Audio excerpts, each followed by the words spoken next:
2017년도 같은 날이 마지막이면서 주일인 경우 참 드문 날이다 여겨집니다. 12월 우리가 이 마지막 달을 맞이하면서 이번 달 저희가 잠언서 말씀을 함께 쭉 읽어왔는데요. 잠언서 1장부터 오늘 마지막 31장까지 쭉 읽었습니다. 잠언서의 이 내용들은 하나님의 은혜로 하나님의 자녀가 된 저와 여러분이 주어진 한평생을 어떻게 살아가야 될까, 이것에 대해서 매우 구체적인 가르침들을 우리에게 가르쳐 줍니다.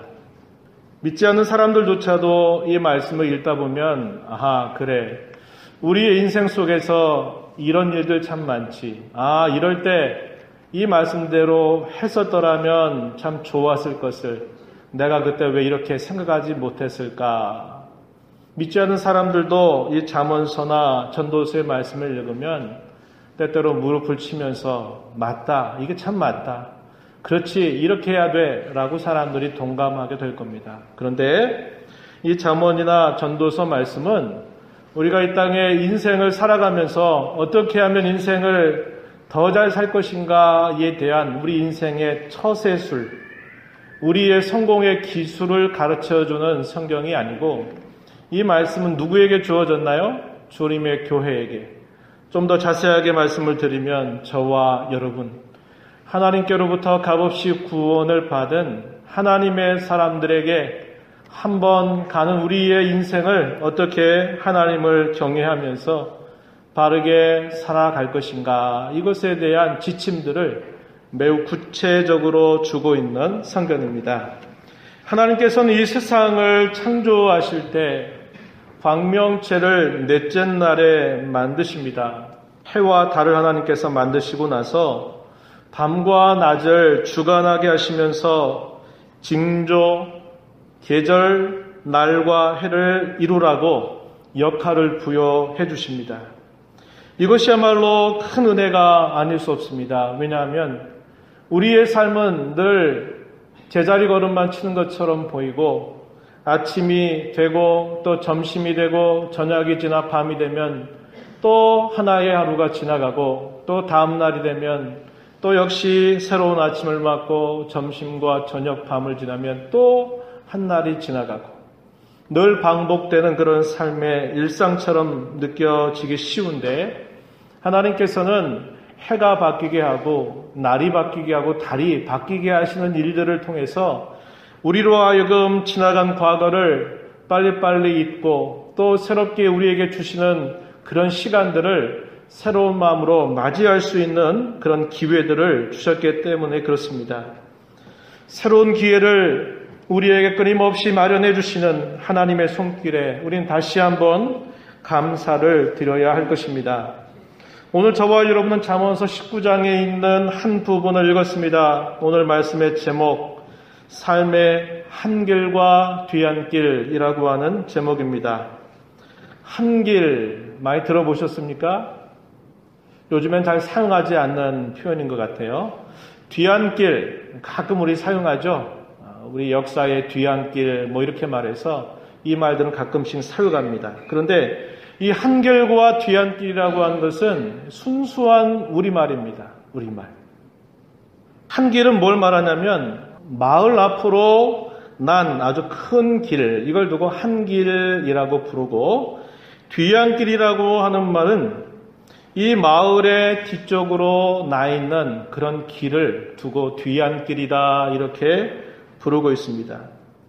잘 아신 바와 같이 옛날에 우리나라 마을이 조성될 때는 대부분 산이나 언덕의 남쪽 방향에다가 자리를 잡게 됩니다.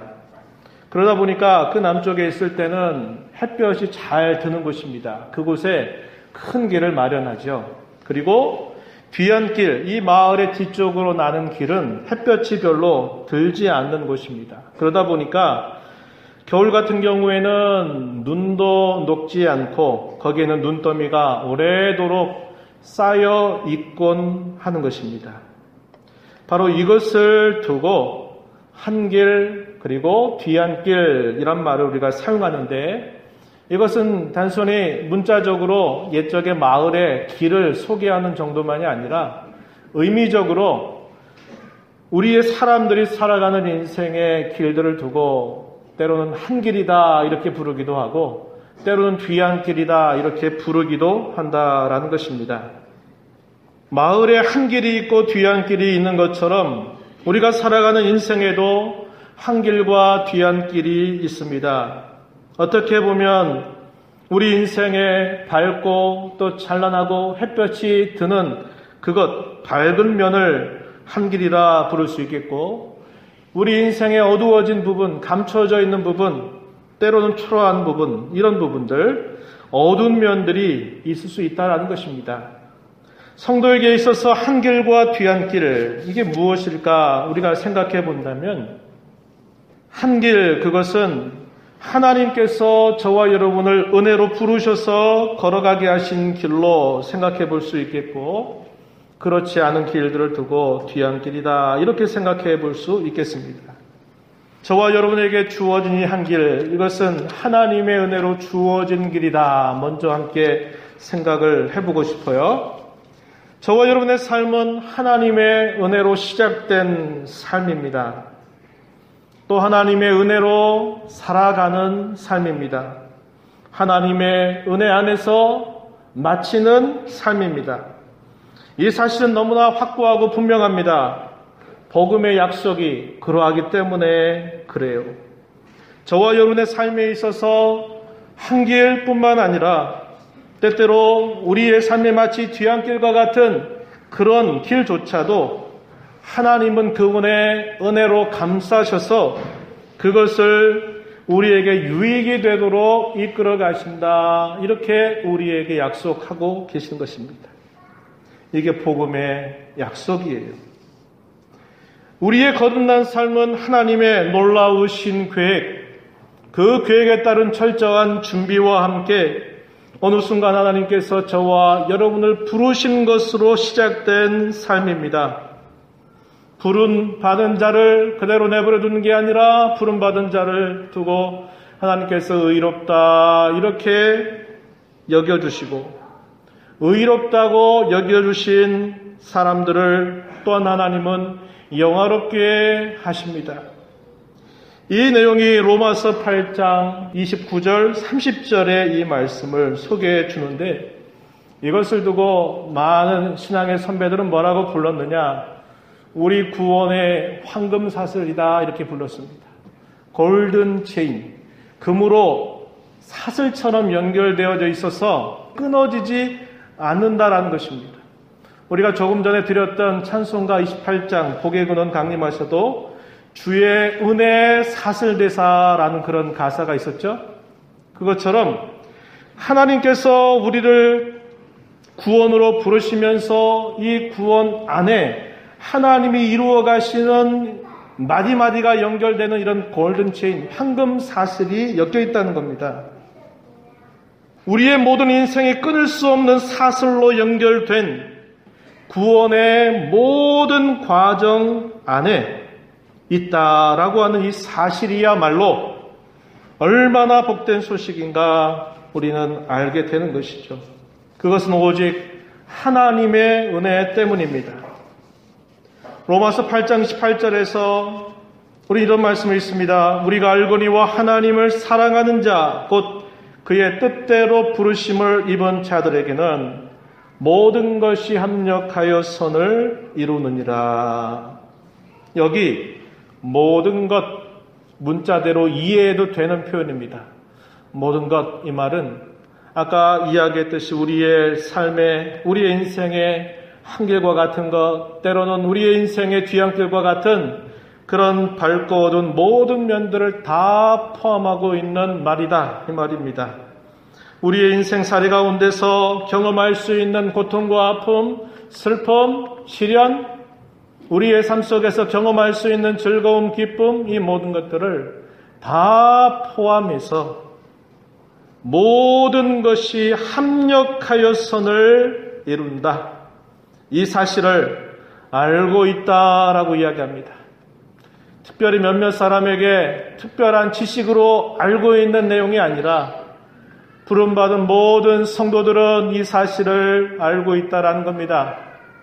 모든 것을 합력해서 선을 이루신다. 이렇게 말씀하고 있습니다. 우리가 읽었던 잠언서 가운데는 또 이런 말씀을 우리는 되뇌어 볼 수 있겠는데요. 잠언서 16장 6절 말씀에 보면은 이런 말을 사용하고 있습니다. 인자와 진리로 인하여 죄악이 속하게 되고 여호와를 경외함으로 말미암아 악에서 떠나게 된다. 인자와 진리. 누구의 인자와 누구의 진리일까요? 하나님의 사랑. 진리라고 하는 말은 하나님의 신실하심. 이것을 뜻하는 말입니다. 하나님의 사랑과 그분의 신실하심을 인하여서 죄악이 속하게 된다. 이렇게 말합니다. 이걸 다르게 쉽게 말하면 우리가 걸어가는 우리의 인생길은 하나님의 은혜로 시작된 삶이라고 하는 것입니다. 내가 노력하고 내가 애를 써서 획득하고 얻어낸 그러한 삶이 아니라 하나님의 은혜와 그분의 사랑으로 그분의 신실하심으로 우리가 우리의 죄를 용서받아서 시작하게 된 삶임을 가르쳐 주고 있습니다. 그럼에도 불구하고 우리가 지나왔던 이 한 해를 생각해 보면 참 많이도 뒤안길을 걸어온 것과 같은 그런 생각이 우리 마음속에 있습니다. 오늘 우리가 읽은 본문의 말씀을 한번 주의해서 살펴보시면 2절 말씀에 뭐라고 표현하냐면 발이 급한 사람은 잘못 간다 이렇게 말합니다. 이 말 이해하기 어렵지 않죠? 발이 급하게 움직이는 사람은 잘못된 길로 쉽게 갈 수 있다 이 이야기를 우리에게 전달해 줍니다. 이 발이 급하다라는 말은 무엇인가를 계획하거나 그것을 잘 준비해서 그 걸음을 걸어가는 게 아니라 혹은 무엇인가를 시작하는 게 아니라 그저 그런 준비 없이 계획 없이 무조건 어떤 일들을 시작하는 그런 태도를 이렇게 표현하고 있는 것입니다. 잘 모르기 때문에 경솔하고 무모하게 어떤 일들을 시작하고 어떤 일들에 덤벼드는 그러한 모습을 두고 발이 급하다 이렇게 표현합니다. 잘못 간다라고 하는 이 말의 의미는 뭐냐면 화살을 쏴서 그 화살이 이 관역을 놓쳐버릴 때 사용하는 말입니다.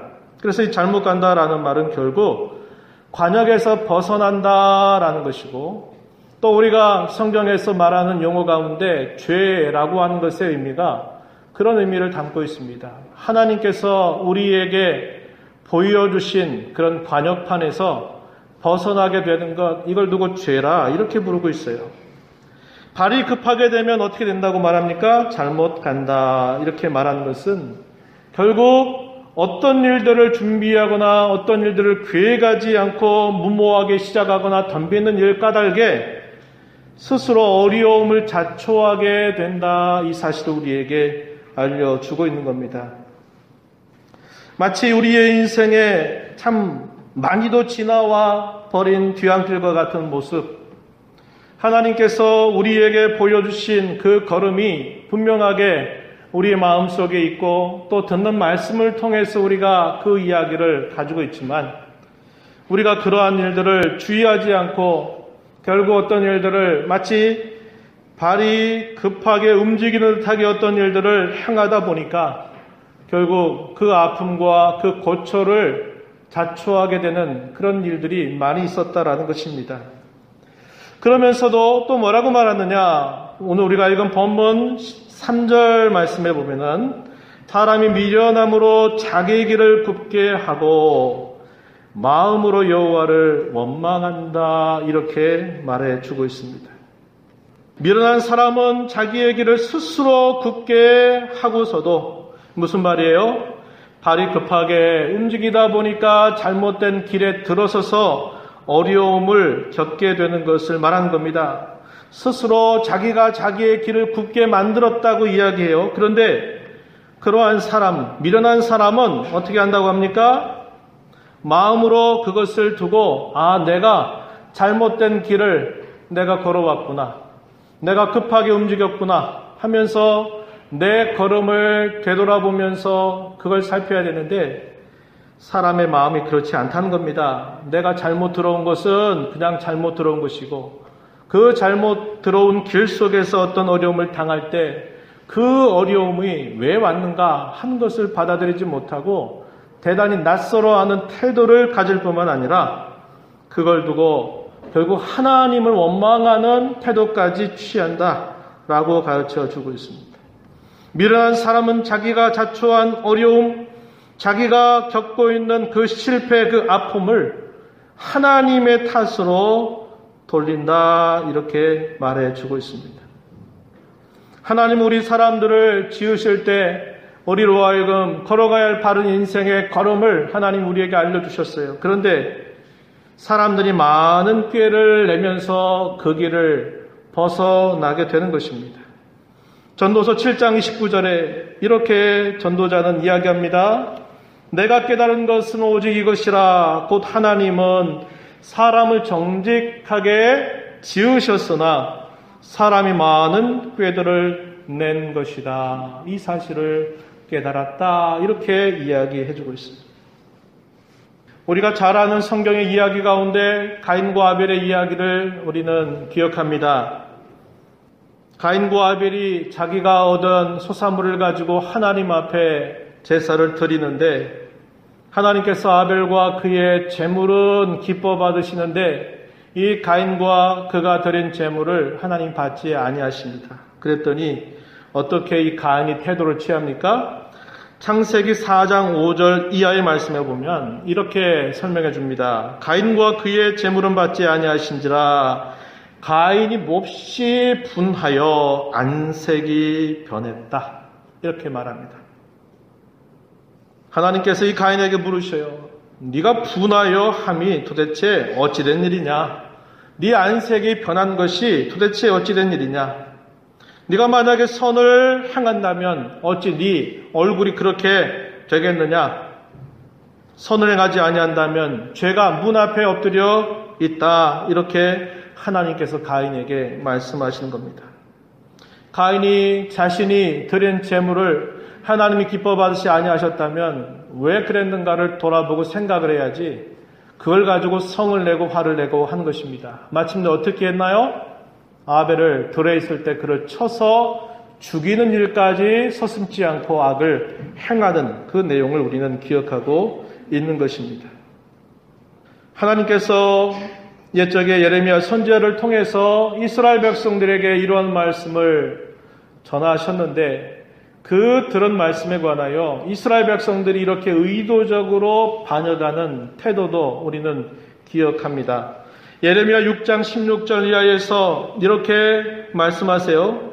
여호와께서 이와 같이 말씀하시되 너희는 길에 서서 보며 옛적 길 곧 선한 길이 어디인지 알아보고 거리로 가라. 너희 심령이 평강을 얻으리라. 여호와께서 이렇게 말씀을 전달해 주시는데 이스라엘 백성들의 대답이 어떠하느냐? 이렇게 말합니다. 우리는 거리로 가지 않겠습니다. 이렇게 이야기합니다. 하나님께서 또다시 그 백성들에게 이렇게 말씀하세요. 내가 너희 위에 파수꾼을 세웠으니 나팔 소리를 들어라. 이렇게 하나님 말씀하시니까 이스라엘 백성들의 대답은 뭐라고 하느냐? 우리는 듣지 않을 겁니다. 이렇게 말한다. 이렇게 이야기해주고 있습니다.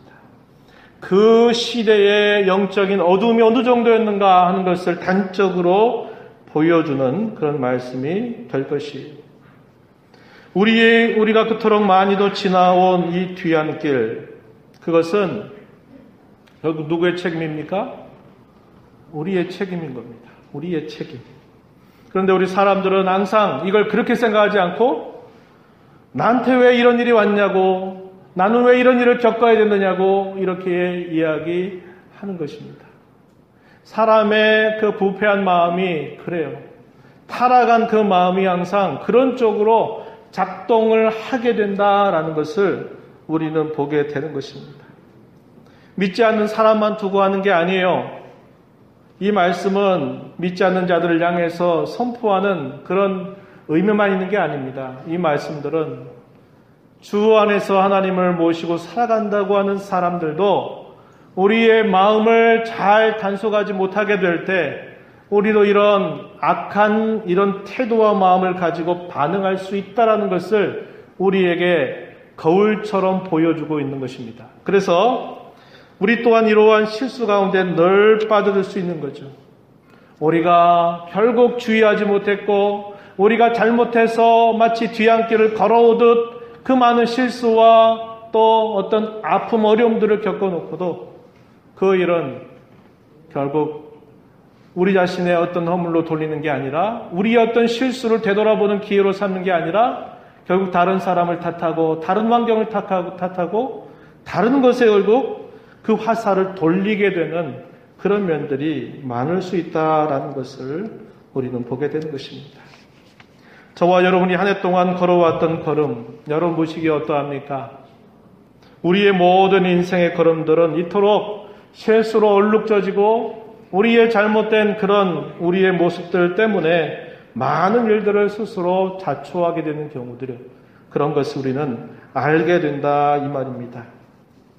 그럼에도 불구하고 하나님은 우리에게 변함없이 은혜를 베풀어 주시는 분이십니다. 초두에 이야기했습니다. 우리의 거듭난 삶은 하나님의 은혜로 시작된 삶이고 하나님의 은혜 안에서 살아가는 삶이고 하나님의 은혜 안에서 마치는 삶이라고 하는 것, 이것이 저와 여러분에게 확실하게 약속해 주고 있는 복음의 약속이라고 하는 사실입니다. 다윗은 하나님을 향하여서 이 말씀을 읽는 성도를 향해서 이렇게 촉구합니다. 시편 30편 4절 말씀에 주의 성도들아 여호와를 찬송하며 그의 거룩함을 기억하며 감사하라. 여호와를 찬송하자.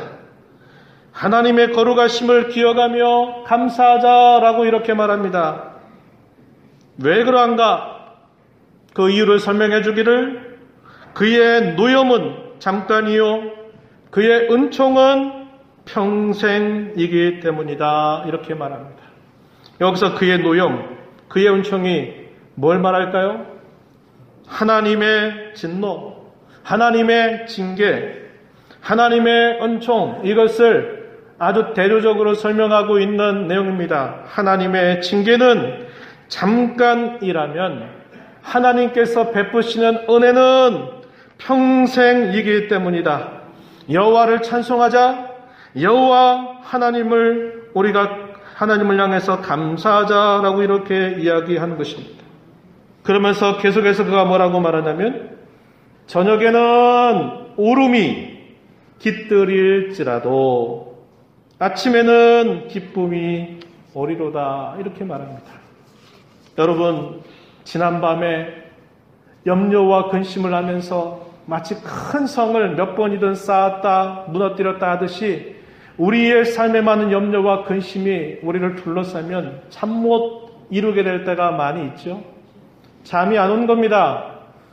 잠자리를 이제 취해서 눈을 감는데 이런저런 많은 생각들이 막 그 마음속에서 울려 퍼지게 되면 잠이 가시는 겁니다. 몸은 피곤한데 잠이 오지 않아요. 도대체 어떻게 될까? 이런 부분들이 염려만 되고 근심이 되는 것입니다.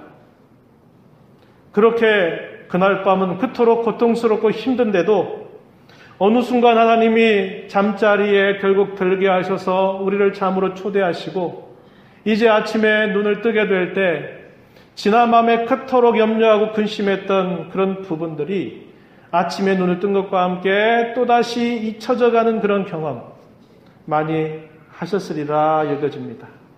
다윗은 그렇게 말하는 거예요. 하나님께서 우리를 징계하시는 것은 잠깐일 뿐이지만 우리를 향해서 은혜를 베푸시는 것은 평생이다.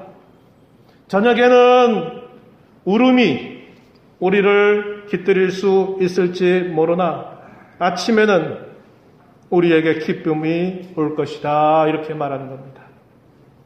우리의 모든 고통들을 한순간도 잊지 않고 만약에 늘 기억하고 산다면 우리는 그 고통과 염려 때문에 한시도 살아갈 수 없을 것입니다. 그런데 하나님은 이 날들을 바꾸시면서 우리에게 또 있게 만드시고 우리에게 또 새로운 날을 또 시작할 수 있는 그런 은혜를 변함없이 베풀어 주시는 것입니다. 역시 또 하나 다윗의 시 가운데 이런 내용을 우리는 읽어볼 수 있어요. 시편 103편 10절 이하에서 또 이런 말씀을 우리에게 전달해 줍니다. 우리의 죄를 따라 우리를 처벌하지는 아니하시며 우리의 죄악을 따라 우리에게 그대로 갚지는 아니하셨으니 이는 하늘이 땅에서 높음같이 그를 경외하는 자에게 그의 인자심이 크심이로다. 동이 서에서 먼 것 같이 우리의 죄과를 우리에게서 멀리 옮기셨으며 아버지가 자식을 긍휼히 여김같이 여호와께서는 자기를 경외하는 자를 긍휼히 여기시나니 이는 그가 우리의 체질을 아시며 우리가 단지 먼지뿐임을 기억하심이로다. 이 내용들을 다윗이 기록했습니다. 이 내용이 아마도 이렇게 추정해 보는 내용이 아닌가 싶은데요. 그가 하나님 앞에 범했던 일생일대 큰 죄악이 있었죠. 그 죄악에 대하여 하나님 그 죄를 따라 그를 벌하셨다면 나는 100번 1000번 죽어도 마땅하다. 그러나 하나님은 죄를 따라 그 죄의 경중에 따라서 그에 맞도록 처벌하지 아니하셨고 죄악을 따라서 하나님을 그대로 갚지 아니하셨다. 하나님의 그 인자, 하나님의 그 불쌍히 여기심, 그것이 얼마나 크고 얼마나 위대한가, 이것을 생각하면서 이러한 노래를 부르지 않았겠는가, 이렇게 생각해 볼 수 있습니다. 동이 서에서 먼 것 같이 우리의 죄가를 우리에게서 멀리 옮기셨다, 이렇게 말합니다. 이스라엘 백성들이 대속죄일이 되면 염소 2마리를 가지고서 한 마리는 그것을 가지고 서쪽에 있는 지성소로 들어가서 그 속죄의 피를 가지고 대제사장이 제사를 드리고 또 한 마리는 동쪽으로 멀리 데리고 가서 그 아사셀 염소를 통해서 백성의 죄를 짊어지고 거기서 그 죄값을 지고 죽게 만드는 겁니다. 그래서 여기 표현한 것처럼 동이 서에서 먼 것 같이 우리의 죄가를 멀리 옮기셨다, 이렇게 표현하고 있다는 겁니다. 하나님의 은혜는 여전히 우리에게 부어지고 있는 것입니다. 우리는 다시 우리의 걸음을 걸어가야 됩니다. 어떤 길을 걸어가야 될까요? 한 길을 걸어가야 됩니다. 한 길. 어떻게 하면 한 길을 걸어갈까요? 첫 번째, 하나님의 주권을 인정하자라는 것입니다. 잠언서는 하나님의 주권을 끊임없이 강조하고 있습니다. 만사 모든 일들이 하나님의 손에 달려있다라는 것을 두고 하나님의 주권에 달려있다, 이렇게 말합니다. 저와 여러분의 모든 삶도 하나님의 손 안에 달려있는 것입니다. 잠언서 19장 21절에 사람의 마음에는 많은 계획이 있어도 오직 여호와의 뜻만이 완전히 서리라, 이렇게 말씀했고 16장 9절에서는 사람이 마음으로 자기의 길을 계획할지라도 그의 걸음을 인도하시는 이는 여호와시다, 이렇게 가르쳐 줍니다. 그래서 우리에게 뭐라고 이야기합니까? 잠언서 16장 3절. 너의 행사를 여호와께 맡기라. 그리하면 내가 경영하는 것이 이루어지리라, 이렇게 말합니다. 하나님의 주권을 인정하고 그분께 내 인생의 모든 것들을 다 맡겨드려라, 이렇게 가르쳐 주고 있습니다. 저와 여러분이 인생을 살아갈 때 우리가 살아갈 태도에 대해서 또 우리에게 잘 가르쳐주는 성경 본문이 있는데 야고보서 4장 13절 이하에 보면 또 그런 말씀을 우리가 확인할 수 있습니다. 들으라, 너희 중에 말하기를 오늘이나 내일이나 우리가 어떤 도시에 가서 거기서 1년을 머물며 장사하여 이익을 보리라는 자들아, 내일 이 일을 너희가 알지 못하는도다. 너희 생명이 무엇이냐? 너희는 잠깐 보이다가 없어지는 안개니라. 너희가 도리어 말하기를 주의 뜻이면 우리가 살기도 하고 이것이나 저것을 하리라 할 것이거늘 이제도 너희가 어떠한 자락을 하니 그러한 자락은 다 악한 것이다 이렇게 알려줍니다. 이 표현 가운데 중요한 표현, 주의 뜻이면 우리가 살기도 하고 이것이나 저것도 하리라 해야 된다는 겁니다. 주의 뜻이면 이게 무슨 말이에요? 주님이 기뻐하시면, 주님이 원하신다면 우리가 그렇게 하기를 원한다 이런 자세로 살라는 거예요. 왜? 우리의 모든 일들은 다 뭐에 달려있기 때문에요?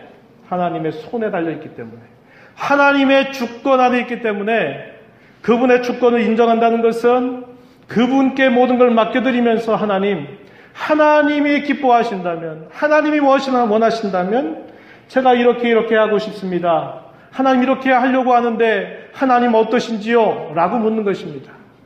이게 주의 뜻이면 이 말입니다. 주님이 뜻하신다면, 원하신다면, 주님이 기뻐하신다면 이런 자세를 가지고 살아야 될 것을 우리에게 알려주고 있어요. 두 번째는 하나님을 경외하라는 것입니다. 욥기나 시편이나 잠언 전도서는 공히 저와 여러분의 한 가지 사실을 강조합니다. 그것은 여호와를 경외하는 것이 지혜의 시작이고 지식의 시작임을 우리에게 알려주고 있는 것입니다. 잠언서 19장 13절에서 여호와를 경외하는 것은 사람으로 생명에 이르게 한다 이렇게 알려주고 있고, 또 14장 26절 이하에 여호와를 경외하는 자에게는 견고한 의뢰가 있다. 여호와를 경외하는 것은 생명의 샘과 같다 이렇게 또 알려주고 있습니다. 잠언서 18장 10절에서도 여호와의 이름은 견고한 망대라, 의인은 그리로 달려가서 안전함을 얻는다 이렇게 알려주고 있습니다. 여호와를 경외하는 것입니다. 세 번째는 하나님의 말씀에 귀를 기울이며 선한 소원을 가지시라는 것입니다. 오늘 우리가 읽은 본문 2절에서 앞부분에 뭐라고 말합니까? 지식 없는 소원은 선하지 못하다 그랬습니다. 여기서 지식이 뭘까요? 쉽게 말하면 하나님을 아는 지식을 말합니다. 하나님을 경외함으로 갖는 지식을 말하는 것입니다. 더 간단하게 말해볼까요? 하나님의 말씀입니다. 하나님 말씀의 가르침을 두고 말한 겁니다.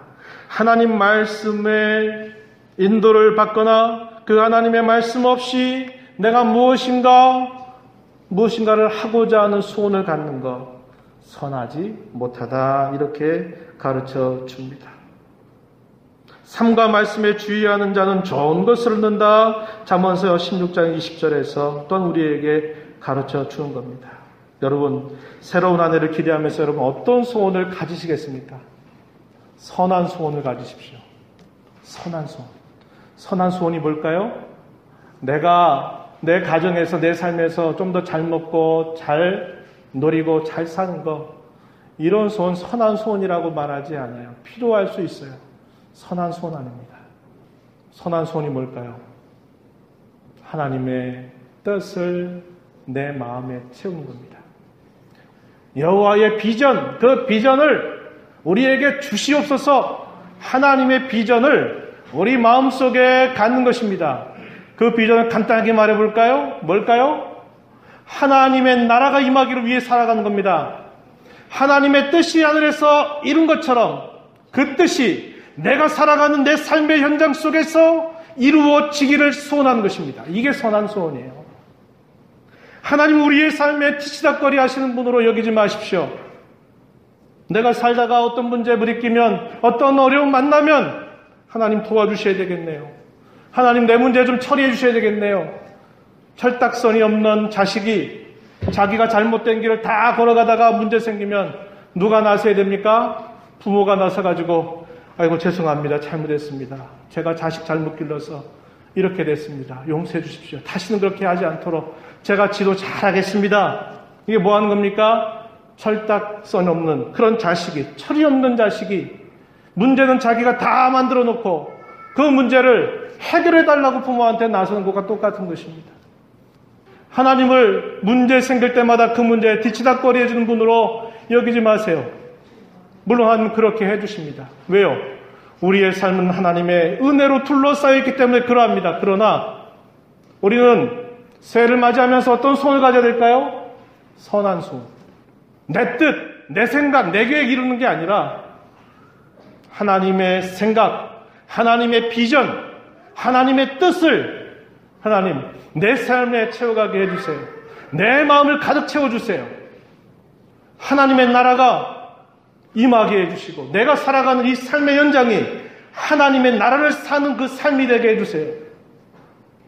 하나님의 뜻을 수종드는 거룩한 천사들과 같이 하나님 한 해 동안 내가 하나님의 뜻을 수종드는 천사와 같이 하나님의 뜻을 품고 살아가게 해주세요.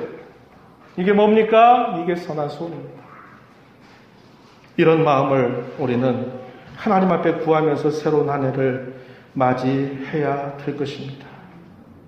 그런 하나님으로 기쁘게 섬겨가는 모두가 되기를 축복하겠습니다. 기도합니다. 하나님 아버지 감사합니다. 하나님께서 끊임없이 저희들을 사랑하셔서 또 우리의 삶에 새로운 기회를 허락하여 주셨음을 감사드립니다. 우리의 삶에 어떤 것도 버릴 것이 없도록 우리의 유익을 주시겠다고 약속하신 이 복음의 놀라운 약속을 받고 우리의 인생이 거듭난 순간부터 우리의 인생을 살아가는 모든 과정과 우리가 이 땅에 삶을 마치는 그 모든 것들이 하나님의 은혜 안에서 시작되고 진행되며 마쳐지게 하는 귀한 인생 되게 해주신 것 참 감사합니다. 우리가 그러한 사랑을 받고 살기에 하나님의 말씀에 항상 주의하고 하나님의 주권을 인정하고 하나님이 기뻐하신다면 이렇게 하기를 원합니다 하는 소원을 갖고 살게 하시되 그 소원이 잘 먹고 잘 누리고 잘 사는 곳에 있지 않게 하시고 하나님의 거룩한 나라를 살아가는 그것이 우리의 선한 소원 되게 하시고 하나님의 거룩하신 뜻이 내 삶과 내 모든 영역 속에 이루어지기를 소원하며 살아가는 저희들의 삶이 되도록 인도하여 주시옵소서. 귀하신 예수님 이름으로 기도하옵나이다. 아멘.